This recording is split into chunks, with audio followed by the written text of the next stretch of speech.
بسم اللہ الرحمن الرحیم۔ حضرت موسیٰ علیہ السلام کے دور میں ایک بہت ہی عبادت گزار اور عالم شخص ہوا کرتا۔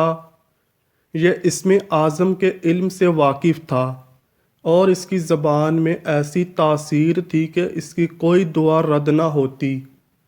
اس کے شاگردوں کی تعداد بھی ہزاروں میں تھی۔ کہتے ہیں کہ اس کی درسگاہ میں صرف سیاحی کی دعوتوں کی تعداد 12,000 تھی۔ تاریخی کتابوں میں اس شخص کو بلعام بن بعورہ کے نام سے یاد کیا جاتا ہے۔ بنی اسرائیل کے مصر کے خروج اور فرعون مصر کے غرق ہونے کے بعد جب حضرت موسیٰ علیہ السلام بنی اسرائیل کے لشکروں سمیت قوم جبارین سے جہاد کے لیے نکلے تو بلعام بن بعورہ کی قوم بھی گھبرا کر اس کے پاس حاضر ہوئی اور کہا کہ حضرت موسیٰ علیہ السلام کے لشکر انتہائی طاقتور ہیں۔ اس سے پہلے کہ وہ ہمیں ہماری زمینوں سے نکال دیں، آپ حضرت موسیٰ علیہ السلام کے لیے ایسی بددعا کیجئے کہ وہ شکست کھا کر واپس چلے جائیں، اور آپ کی دعا تو لازمی قبول ہوتی ہے۔ بلعام بن بعورہ جو اپنے علم کے سبب حضرت موسیٰ علیہ السلام کے مقام و مرتبے سے واقف تھا، اس نے اپنی قوم کو بنی اسرائیل کے خلاف بددعا کرنے سے سختی سے منع کر دیا۔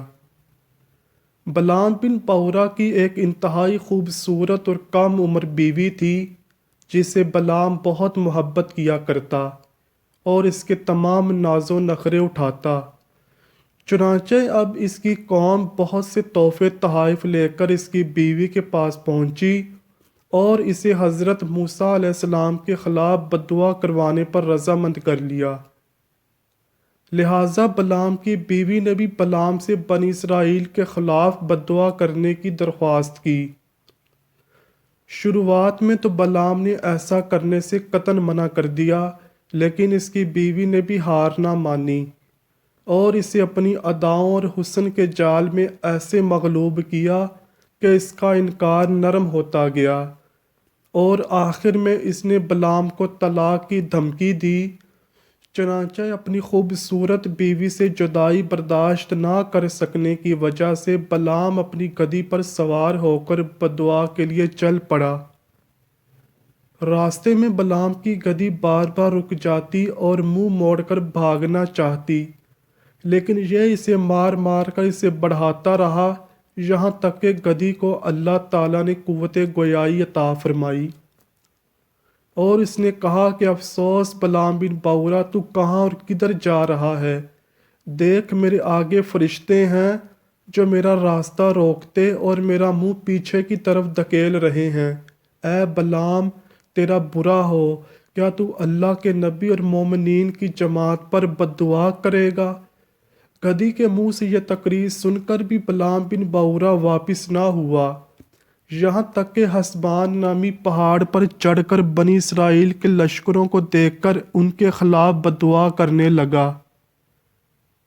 لیکن اللہ تعالیٰ کی شان کہ وہ جب جب حضرت موسیٰ علیہ السلام کے خلاف بددعا کرتا، اس کی زبان پر اس کی اپنی قوم کے لیے بددعا جاری ہو جاتی۔ اس کے باوجود بلعام بن بعورہ اس عمل بد کی کوشش کرتا رہا، اور اچانک اس پر غضب الہی نازل ہوا اور بلعام بن بعورہ کی زبان لٹک کر اس کے سینے سے آ لگی۔ اس وقت بلعام بن بعورہ نے اپنی قوم سے رو کر کہا، اے افسوس، میری دنیا اور آخرت دونوں برباد و غارت ہو گئیں۔ میرا ایمان جاتا رہا اور میں خدا کے قہر میں گرفتار ہو گیا۔ اب میری کوئی دعا قبول نہیں ہو سکتی۔ تفسیر ابن کثیر کے مطابق اس عذاب کے بعد بھی بلعام نے اپنی قوم کو ترغیب بتائی کہ ہزاروں لڑکیوں کو بہترین پوشاکیں اور زیورات پہنا کر قوم بنی اسرائیل میں بھیجو۔ اگر ان کے کسی ایک فرد نے بھی زنا کر لیا تو انہیں شکست ہو جائے گی۔ چنانچہ اس کی قوم نے بلعام بن بعورہ کے کہنے پر مکر کا یہ جال بچھایا اور بہت سی دوشیزاؤں کو بناؤ سنگار کر کے قوم بنی اسرائیل کی طرف بھیجا، یہاں تک کہ بنی اسرائیل کا ایک رئیس حضرت موسیٰ علیہ السلام کے منع کرنے کے باوجود ان میں سے کسی ایک لڑکی سے زنا کر بیٹھا۔ اس گناہ کی نحوست کا اثر یہ ہوا کہ قوم بنی اسرائیل میں اچانک طاعون کی وبا پھوٹ پڑی، جس کے سبب 70,000 افراد گھنٹے بھر میں موت کا شکار ہوئے۔ یہ تمام لشکر تتر بتر ہو گیا اور بچے کچے افراد ناکام و نامراد واپس لوٹے۔ بلعام بن باورا پہاڑ سے اتر کر مردود ہو گیا، آخری دم تک اس کی زبان اس کے سینے تک لٹکتی رہی اور وہ بے ایمان ہو کر مرا۔ قصص الانبیاء میں درج ہے کہ اس واقعے کے بعد بلعام بن باورا کی 300 سالہ عبادت اور ریاضت کے بدلے اللہ تعالیٰ نے اسے 3 حاجات کے لیے دعا کی اجازت عطا فرمائی۔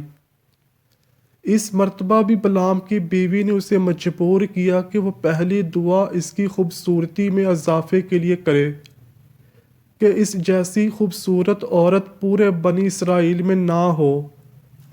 بلعام نے اپنی بیوی کی یہ خواہش بھی پوری کر دی۔ دعا پوری ہو جانے کے بعد بلعام کی بیوی اسے بالکل خاطر میں نہ لاتی اور جوان مردوں کے ساتھ عیش و عشرت میں مشغول رہتی۔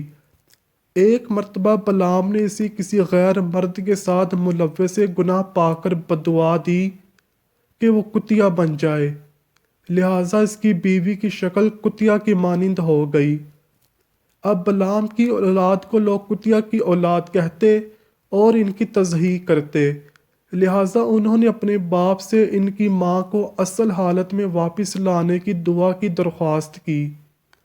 یوں یہ تینوں دعائیں ایسے ہی ضائع ہو گئیں اور بلعام بن باورا افسوس سے ہاتھ ملتا رہ گیا۔